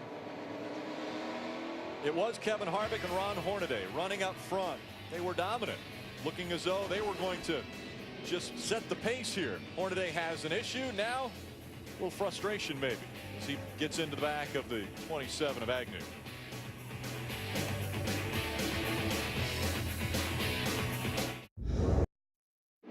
Green flag just out once again at Martinsville Speedway. Way up the racetrack goes the 4 of Jeb Burton. That means the 17 has to go up the track as well, trying to hold track position as Miguel Paludo looks to the inside. Peters was able to get back down to the bottom in front of Paludo to hold on to that second spot. Now Ryan Blaney in the 29 trying to hold off the 31 of James Busher as Busher's able to take the spot away. 3 wide at Martinsville usually doesn't work, but those guys sorted it all out on the front straightaway. Got a spinner in turn 1. Looks like Irvan Quiroga. Can he get her going? 77. We'll see if he fires it back up. He does. They stay green. Jeb Burton just in front of Timothy Peters. 1 and 2 as they work their way through 1 and 2. That's the match we wanted to see. Young and exuberant Jeb Burton, fast truck, but the experience and the knowledge of winning on short tracks that Timothy Peters has. Timothy Peters' home track, too. You can't take away from a home court advantage. 2 Virginia natives battling it out at the front of this field. Right now, the guy with the freshest tires, Darrell Wallace Jr., is in the 9th spot. He actually just jumps up to the 8th spot, gets by the 7 of John West Townley. He's going after Ryan Blaney now as we continue to watch Timothy Peters right now running second, all over the back of Jeb Burton. And quite a bit. Oh, we got a spinner off turn 4. Matt Crafton ran into John West Townley. John West put the pedal down, trying to complete a 360, but the wall got in the way. Caution comes out. Big contact. And got spun around and he just didn't lift, Phil. He tried to do my bad. A lot of water. Yeah, he's stuck in the wall over here. That was Matt Crafton we heard saying my bad. He certainly took the blame for it. Well, it was an aggressive move. He got into the back of John West and happened to hit him again and finally spun him all the way around. Watch as Crafton gets into the corner, hits him a couple times, and instead of letting him go, he just keeps hitting him. But then Townley messes up here by hitting the gas. Yeah, he made pretty significant contact with the outside wall. There's a contact from the 88 into the 7, and right here he stays in the throttle, but it's already gone too far. Right. It's pointed into the outside wall, and then he hits it pretty hard. Tough break for John West. Stayed on the lead lap, running up in the top 10 when that incident happened right there. What about the camera work from our speed team? That's just amazing to be able to get into the angles and close-ups that we get to see. There you see Chase Elliott into the back of Matt Crafton at the same time. See those tires still spinning when he hits the wall? You can't, he didn't see where he was. He didn't know where he was, and he certainly shouldn't have had the gas down at that point.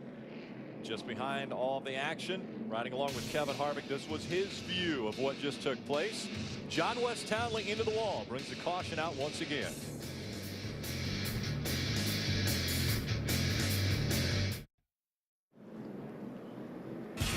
Shake and Bake is the all-new NASCAR blog from Fox Sports. Get the latest buzz and go beyond the nuts and bolts of the garage area. Entertaining and humorous look at your favorite drivers and the most outrageous stories in NASCAR. Check out foxsports.com. Shake and Bake. Shake and Bake. If you ain't first, you're last. Shake and Bake. The problem right now is cleaning up the water that came out of the radiator of the 7 of John West Townley. This is how it happened. Bit of a nudge right there through the entering the corner, then through the center of the corner, and people wonder, you know, why did he spin out? He didn't hit him very hard. You don't have to hit him very hard. You hit him repeatedly, it really is effective, and that's what happened there. The first bump wouldn't have been a big deal, but then Matt just wouldn't let John West go. And look at all that fluid gushing out from under the hood of that Zaxby's truck. Yeah, he hit him quite a bit harder than Jeb Burton hit Ron Hornaday earlier, but we saw Ron Hornaday with a lot of damage to the back of his truck hitting into the wall. With diabetes, one more thing I have to control: dry skin. New Gold Bond Diabetics Dry Skin Relief. 9 out of 10 saw noticeable improvement in 1 hour. My dry skin under control. New Gold Bond Diabetics Dry Skin Relief. This stuff really works. Oh, no. Anything can happen. It usually does.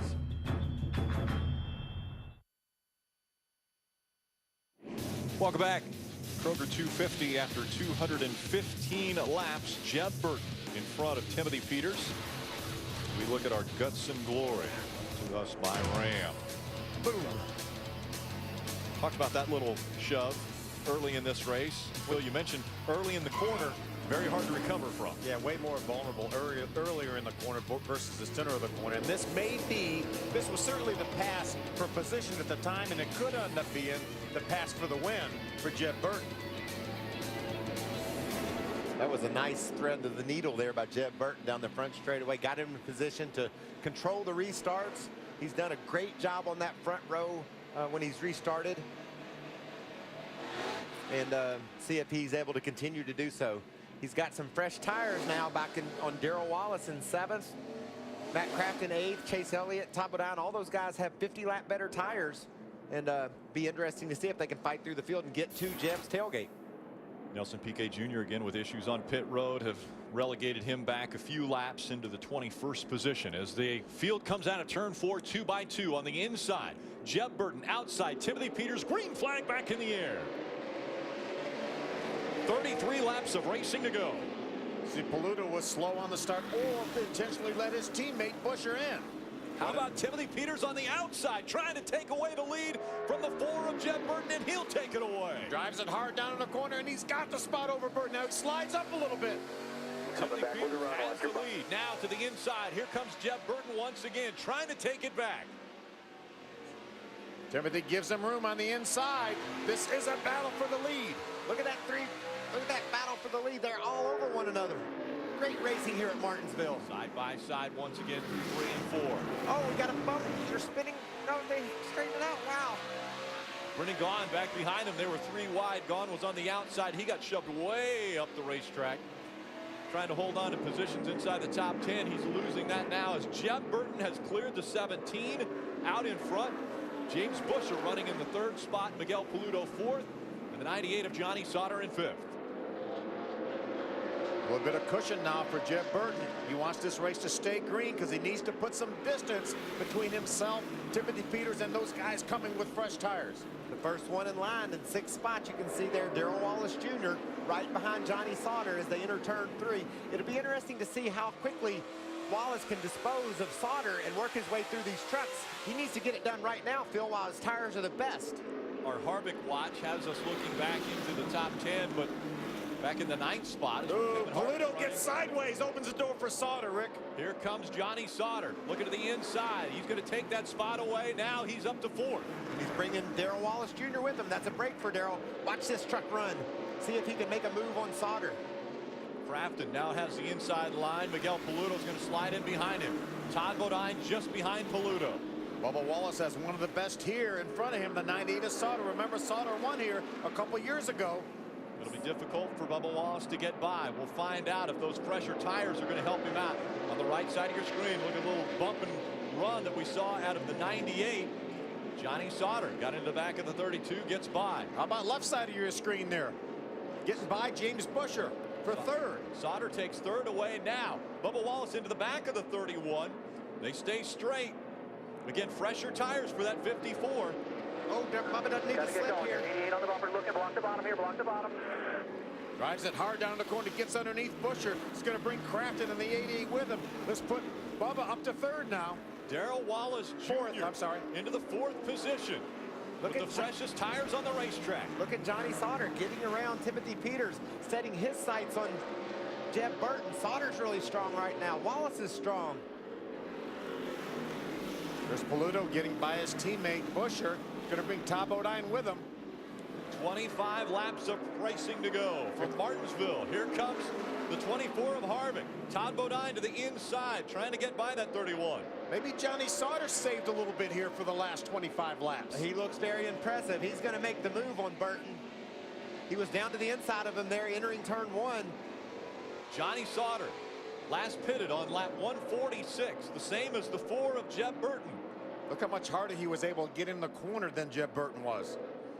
Oh, Jeb's a little bit sideways off of 4. We talked earlier in the race, you get that thing sideways a couple times, the back tires won't take it. It just gets worse and worse.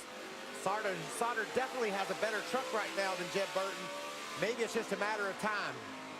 I think it's a matter of time before Darrell Wallace Jr. catches up to this group as well with this fresher tire. Todd Bodine is around off the bumper of Harvick. And Bodine up against the wall in 3 and 4. Caution's going to come out.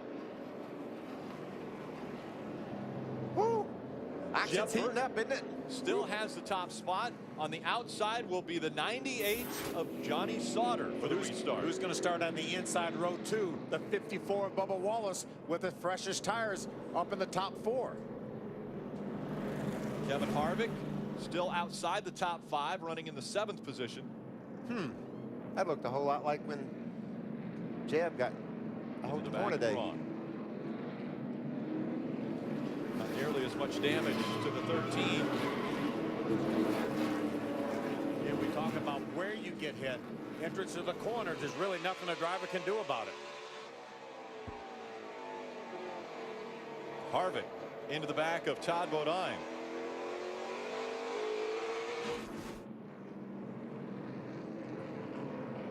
The 11th caution here at Martinsville, and we're starting to see quite a bit of sheet metal hanging off of these trucks. If this thing was going to go another 50 laps, it'd make me happy. I can't wait to see how this sorts out. If they only have 21 laps to go, and the guy that's leading the race and been dominant all day long doesn't seem to have the best truck right now. Johnny Sauter won here a couple of years ago. He's on older tires with a faster truck, but then Darrell Wallace Jr., a guy that's only started a handful of race, freshest tires, great position. He does have a K&N race under his belt here. He finished third here about 3 years ago. Let's hear about our top three from pit road. We go to Bob Dillner. Guys, this is playing right into the hands of Bubba Wallace in that 54 truck. The rookie, a 12th place finish at Daytona. Looking for the win here. Jerry Baxter with one message for Bubba on the radio. It's go time. Hermie? Well, Bob, the 98 of Johnny Sauter has worked his way back up to the second position. Johnny's concerned, the restart. But what his crew chief Joe Shute just reminded him is on the last restart, the 17 of Timothy Peters was able to pass Jeb Burton on the outside. They're trying to do a sale job on their driver, Johnny Sauter. Ray?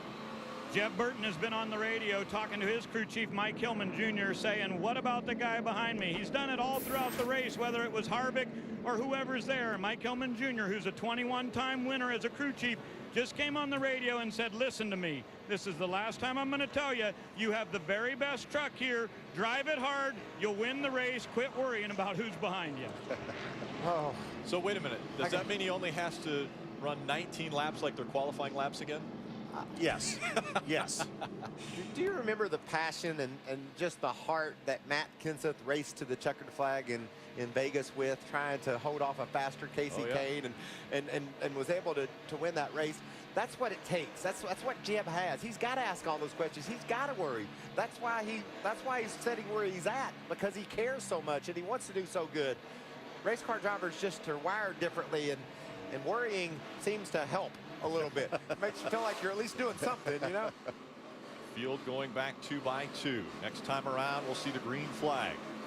This is going to be very interesting to see if this kid can hold off this veteran that has the same tires, or if maybe Bubba Wallace Jr. can use those new tires that he has to pass on both.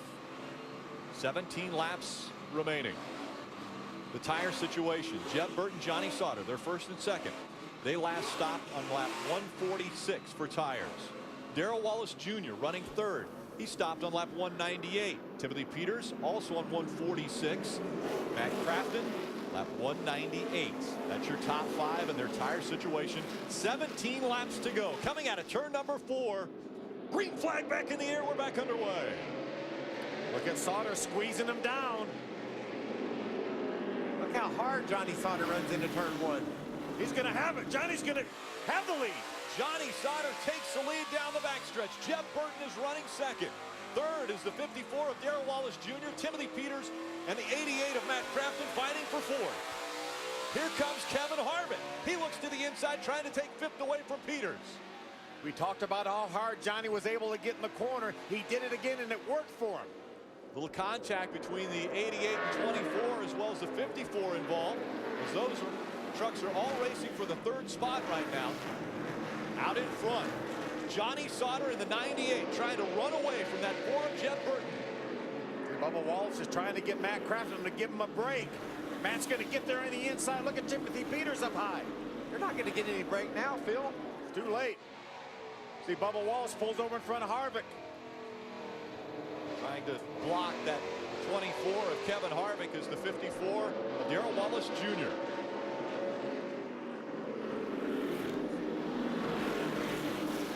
Still out front, Johnny Sauter. Laps continuing to click off. 14 to go. Next time by, it'll be 13. Jeb Burton running second.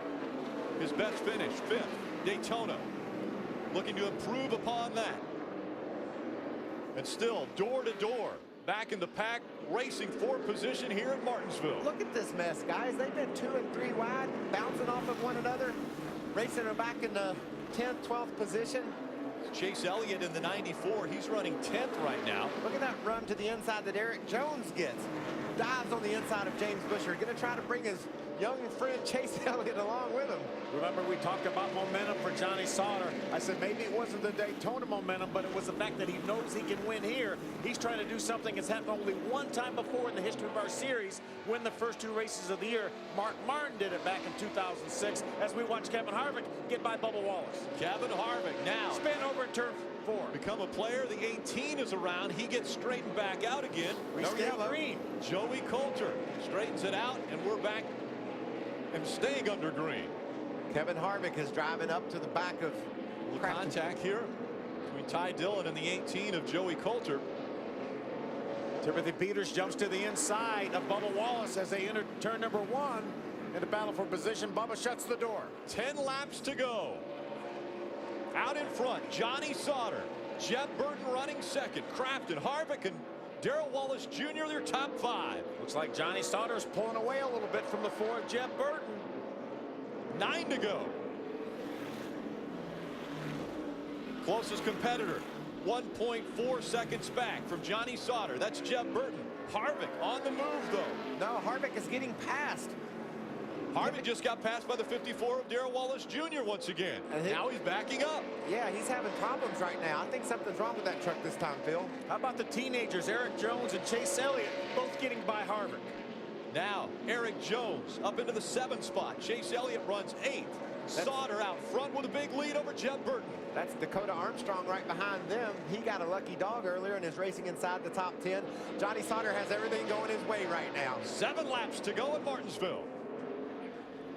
I think Harvick's got a flat, I believe, right rear.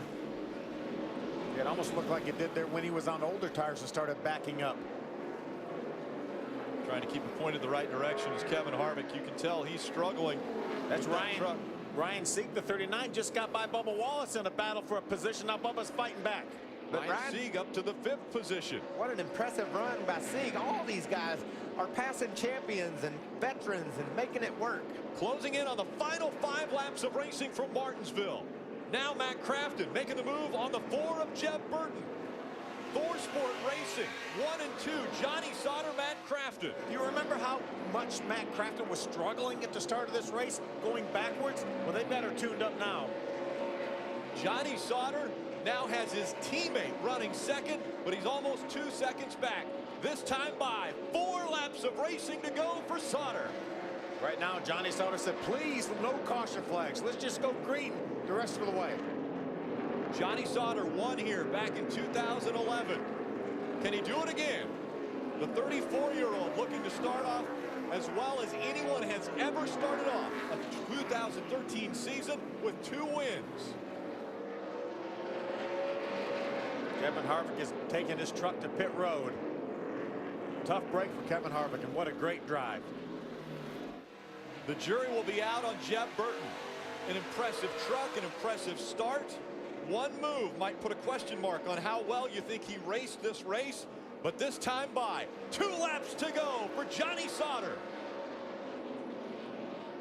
Johnny says, just let me get to the white flag, then I know the caution can't come out and give us a green-white checker. Down the backstretch he goes. Running second, Matt Crafton. Burton is 3rd. Timothy Peters 4th. Darrell Wallace Jr. in 5th. This time by, they're going to show him the white flag. One more time around Martinsville.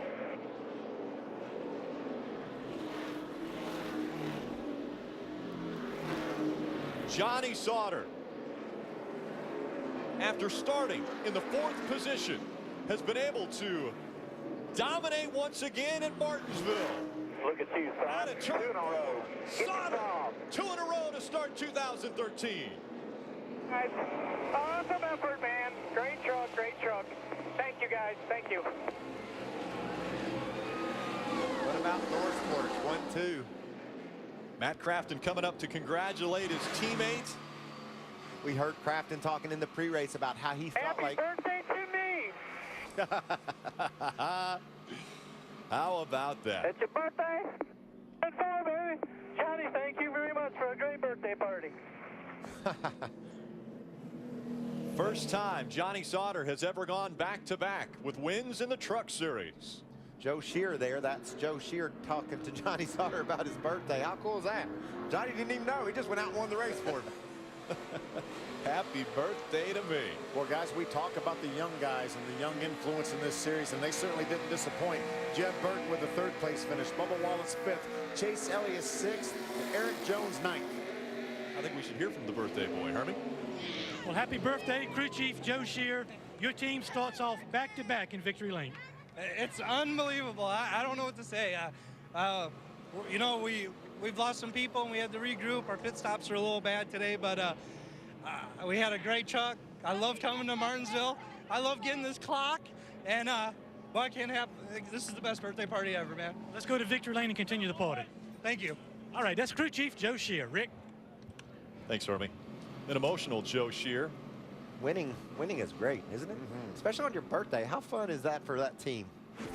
So Johnny Sauter starts off the year at Daytona 43 days ago, getting to victory lane after the white flag flew. He was out front. Caution comes out. He goes to victory lane. Today, battles his way all the way up to the front, gets the win, starts the season off in victory lane at both racetracks. We'll be back to hear from your race winner after these messages. The NASCAR Camping World Truck Series on Speed is brought to you by Camping World, America's largest retailer of RVs, parts, accessories, and service. Visit campingworld.com today. And by Aleve, 2 pills all day strong, all day long. Take a look at our Aleve unofficial results. It was the 98 of Johnny Sauter capturing his 2nd win at Martinsville Speedway. Wife Courtney, mighty happy. That's right. Burnout. Kids celebrating right along with Dad. And again, happy birthday, Joe Shear. You know, I'd like to point out a couple of guys that had great days, but it surprises, things you love to see. Dakota Armstrong, Ryan Sieg, but look, all those are just amazing results for some teams that struggled from the start, was able to get it rebounded and finish strong. Yeah, the big question mark as we're looking at our Aleve unofficial results was how well will Jeb Burton and Darrell Wallace Jr. do starting up front? Well, I think they did pretty darn well. They passed. Chase Elliott, another kid that just raced hard all day long, got a great finish. Todd Bodine troubles late, rebounded to 11th. And what about Ron Hornaday up in the top 10 after crashing? Crashing hard. Finishes in the top 10. You see Joey Coulter, Ryan Blaney with top 15, 16 finishes. See Kevin Harvick back in the 25th spot. What could have been? What a great run he had. Finishes 29th, though. Another truck that was in the top 5 a lot was Kroger, and he had a terrible finish. Let's hear from 3rd place Jeb Burton. He's with Bob Billner. And Dad Ward Burton coming down here and talking to his son, telling him good job. Jeb, I want to know what happened to the truck at the end of the race.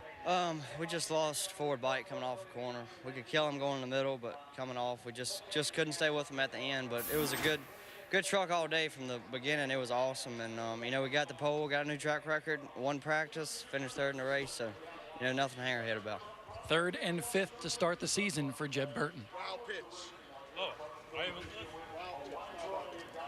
And we're headed to victory lane. Remember, Barrett Jackson right after our coverage here of the Camping World Truck Series. Let's go down and hear from our winner in victory lane. Hermie.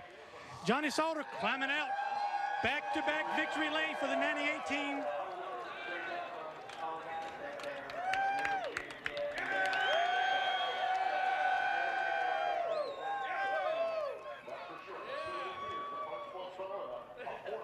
Johnny, want to get Superman. Got to get Superman on TV. Johnny, you guys struggled from the back of the pack to the front of the pack. You were concerned about that last restart on the outside. How did you make that move stick and drive to victory lane? Well, I just tried to time it just right. That's the key. But so proud of everybody on this Carolina Nut, Curb Records, Toyota, everybody at TRD, Triad Racing Motors, all of our sponsors, everybody at Thorsport, all the guys at the shop, been working really, really hard. These guys here, just it was a long day. Tire wear was amazing. We kind of had an idea that it was going to be like that all day, and my wife and son are here. Little Paige's at home, so first win for him. So this is cool, and just proud of everybody. Duke, Ron Thorson, Mike Curb, everybody that just helps us with this Toyota. 2 for 2 starting out. This is unbelievable. That's Johnny Sauter. He's in victory lane for the second. Johnny Sauter's 2nd Grand Flock. I saw him bring it in on a truck, flatbed truck, and they were posing with the Grand Flock out in the fans. Dunlap, who have you up with? Hey, for the 6th time, we've had a 1-2 team finish right here at Martinsville. This guy does it. Congratulations. Great way to start the season for Thor Sport Racing. Yeah, very good for Thor Sport Racing. It just shows what this team, Thor Sport Racing organization, what we're going to have this year in 2013. We're going to be a championship contender team, both of us, Johnny and I. So, like I said, this Menards truck was terrible in the first run, but it just shows how good these guys are. And they kept working on this truck, and it was there at the end. Matt Crafton gets an 8th at Daytona, finishes 2nd today here at Martinsville. Great start to the season for Thor Sports. Johnny Sauter gets the win.